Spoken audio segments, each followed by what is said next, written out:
Let me ask you something. What does it take to lose $25 million at a casino table and still be the most entertaining man in the room the next morning? That's Charles Barkley, a man who grew up with nothing, became one of the greatest basketball players who ever lived, buried his brother, buried his mother, gambled away a fortune, and somehow turned all of that wreckage into a career that made him more famous than the game itself. This isn't just a basketball story. This is a story about what happens when life keeps swinging and you refuse to go down. Let's get into it. Charles Wade Barkley came into the world on February 20th in a town just east of Birmingham. From the very beginning, nothing was handed to him. His father, Frank, didn't stick around long enough to matter. No dramatic exit, no big blow-up, just a quiet disappearing act that Charles can't even pinpoint on a calendar. He just wasn't there anymore. His mother, Cherry Glenn, and his grandmother raised him. His mom worked at a meatpacking plant. His grandmother cleaned other people's houses. They were black in the Deep South during segregation. Charles was the first black baby born at the local hospital and one of the first to attend an integrated elementary school. Then, when he was 11, his stepfather died in an accident. His infant brother, Renee, passed away in early childhood. Loss wasn't just a visitor in the Barkley household. It moved in and never left.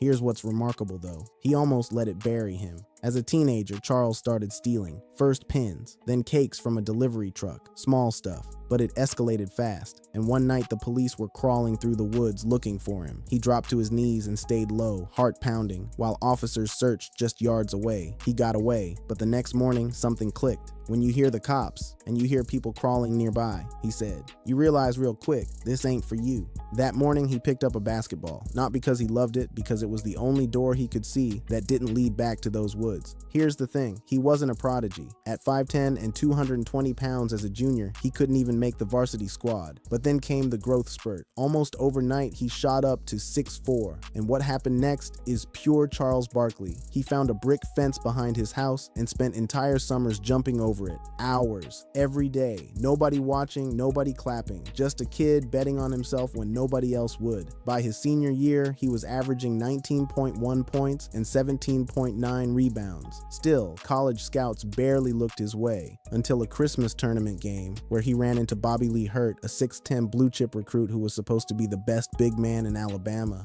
I think I dropped 30 and 20 on him, Barkley said.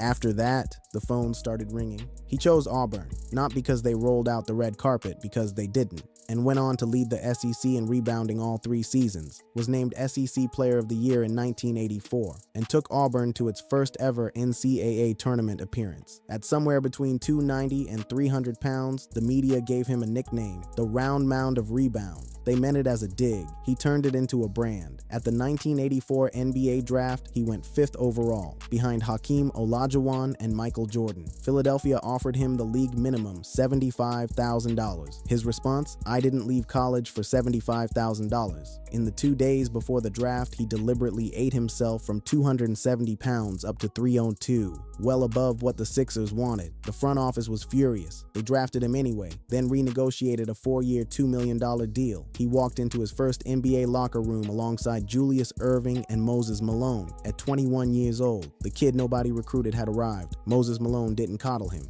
He was blunt, demanding, and exactly what Charles needed. Under his mentorship, Barkley slimmed down, sharpened up, and evolved into something the league had never quite seen before. By the 1986-87 season, he was leading the entire NBA in rebounding at 14.6 per game. The following year, 28.3 points, 11.9 rebounds. From that point on, he was an all-star for 11 straight seasons. The player they almost didn't pay had become the face of the franchise, but Philadelphia could never build a championship team around him. By 1992, he demanded a trade. When you're a great player on a bad team, he said, it's mentally draining. He landed in Phoenix, joined the Dream Team that summer, won gold in Barcelona, and came back with his confidence fully restored. In 1992-93, he averaged 25.6 points and 12.2 rebounds, won the MVP award, and pushed the Suns to 62 wins, a franchise record. They made the NBA Finals, and then they ran into Michael Jordan. Bulls in 6, the closest Charles ever got. He later joined Houston, teaming up with Hakeem and Clyde Drexler. They reached the Western Conference Finals in 1997, but couldn't finish. Then, in December 1999, he ruptured his quad tendon, and just like that, it was over. He retired with 22.1 points, 11.7 rebounds, and 3.9 assists per game across 1,073 games, one of only 6 players in NBA history with at least 20,000 points, 10,000 rebounds, and 4,000 assists. No championship ring. The greatest power forward of his era, and the game never gave him the one thing that would have quieted every critic. Now here's where the story gets heavy. Because basketball, that was the easy part. His father, Frank, came back, but only after Charles was already famous, not during the lonely practices, not during the trouble. He showed up for the sold-out arenas and the endorsement deals, wanting a seat at a table he never helped build. What really hurt, Charles said, is that he returned after I was already Charles Barkley. They eventually made peace. Not because Charles was ready, but because his uncle Simon, dying of terminal cancer, pulled him aside and said, "You and your dad need to find a way to be friends." Charles listened. They reconciled. But the lost years, those never came back. His mother, Cherie, was the heart of everything. His whole career was built as a tribute to her. She passed in 2015 from kidney failure.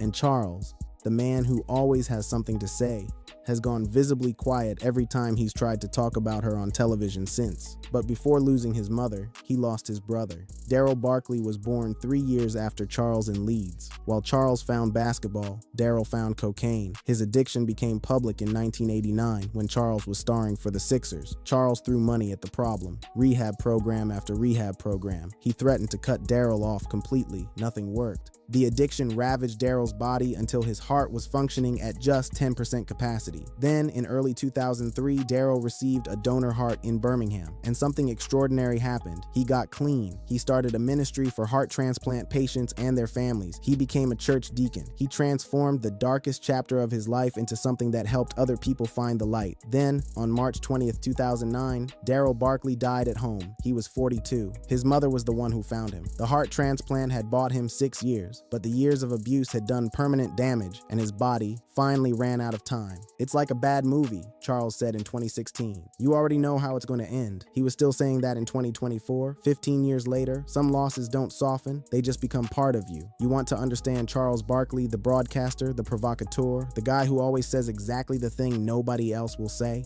It all traces back to the same place. A man who learned early that silence was just another way of disappearing. Yes, he once spit toward a heckler during a game and hit an 8-year-old girl by accident. He was horrified.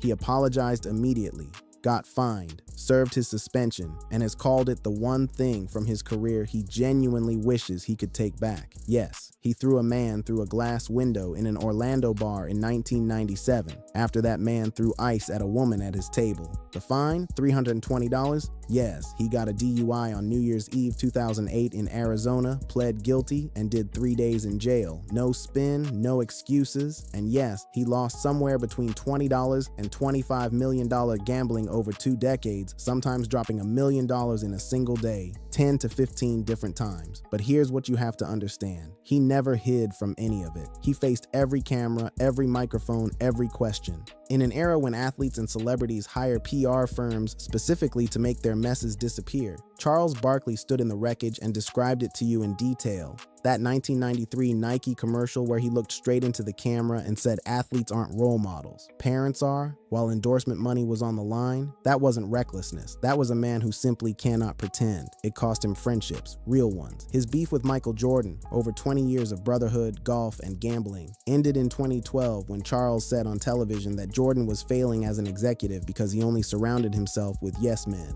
Jordan called during the break and went off. They haven't spoken since. "The guy was like a brother to me," Charles has said. "There's nothing I can do." 13 years, passing each other in hallways without a word. Jordan has never addressed it publicly, not once. Then there's Shaq, Durant, Oakley, the feuds that became appointment television. The moment in 2017 when Shaq flashed 4 rings on live TV and Charles questioned whether he'd actually earned them. The internet melted. People planned their nights around Inside the NBA specifically hoping for moments like that. And Kevin Durant calling him out in October 2025 on Netflix, saying Barkley never learned to remove his ego. Charles admitted admitting in January 2026. The guy who probably hates me most right now is Kevin Durant. Durant's response on social media, just 3 words. Did y'all laugh? It's must-watch television precisely because it's not theater. They actually mean it. By 2023, 2 hip replacements and decades of living had pushed Charles up to nearly 355 pounds. His doctor was straight with him. There are no fat old people. So he started a new weight loss medication. 62 pounds gone in 6 months. A supply issue in 2024 knocked him off track, but he got back on. By February 2026, he lost over 85 pounds total, sitting right around 270, which, if you're keeping score, is almost exactly the playing weight Moses Malone helped him find 4 decades ago. Charles Barkley never won a championship. He lost his father to absence, his brother to addiction, and his mother to time. He gambled away a fortune, got in fights, made enemies, and said things on live television that would end most careers. But here's what he also did. He showed up every single time. He never disappeared the way his father did. He never went quiet the way the game wanted him to. He turned every scar into a story, and he told it out loud in front of everyone without flinching. That's the legacy.